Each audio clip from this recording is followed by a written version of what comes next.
હા તો મિત્રો અમે લેવા છે પાલવા બંદરથી તાજા હોય એકદમ જો આમ ફૂલ તાજા. અને આજે બનાવશું આપણે એનું શાક. તો અત્યારે કરીએ છીએ રિપેરિંગ. તો બન્યા રહેજો વિડીયોમાં, મજા આવશે.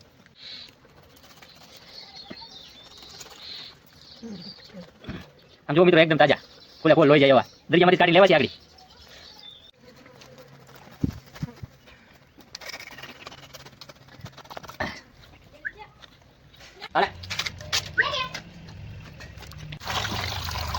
જો તો મિત્રો ફાઇનલી કટિંગ થયા બાદ હવે પાણીથી ધોશું, 2-3 પાણીથી ધોશું.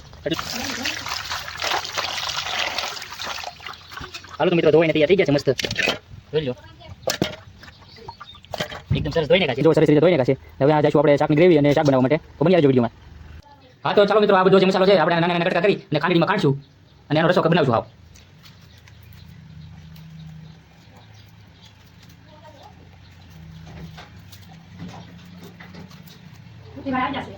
હા તો મિત્રો પેલા ખાંડશું આપણે ટમેટા.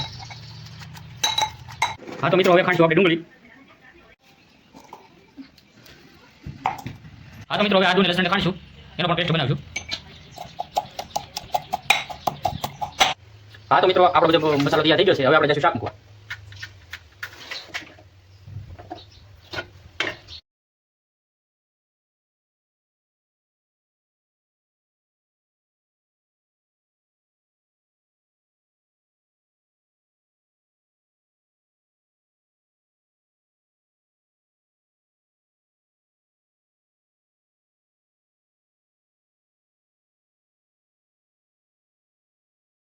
હા તો મિત્રો આ ગ્રેવી તૈયાર થઈ ગઈ છે. તો એમાં હવે નાખી દઈશું આપણે થોડાક એવું હળદર, ધાણા જીરું અને મરચું. અને એમાં નાખીશું પાણી.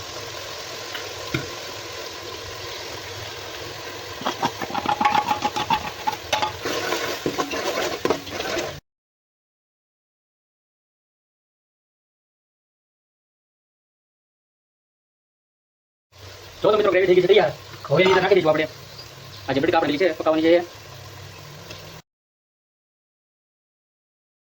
કઈ નાખશો આમાં જેથી બધો મસાલો ભળી જાય બધી માછલીમાં અને ગ્રેવીમાં.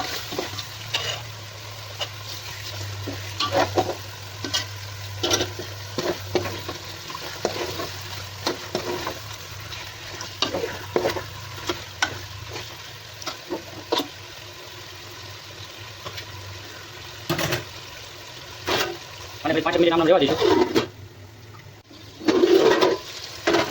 હવે મિત્રોમાં જરૂર પ્રમાણે નાખ્યું પાણી.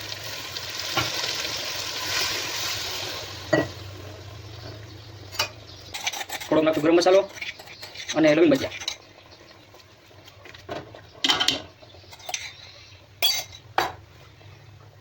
લાસ્ટમાં નાખશું સ્વાદ અનુસાર મીઠું.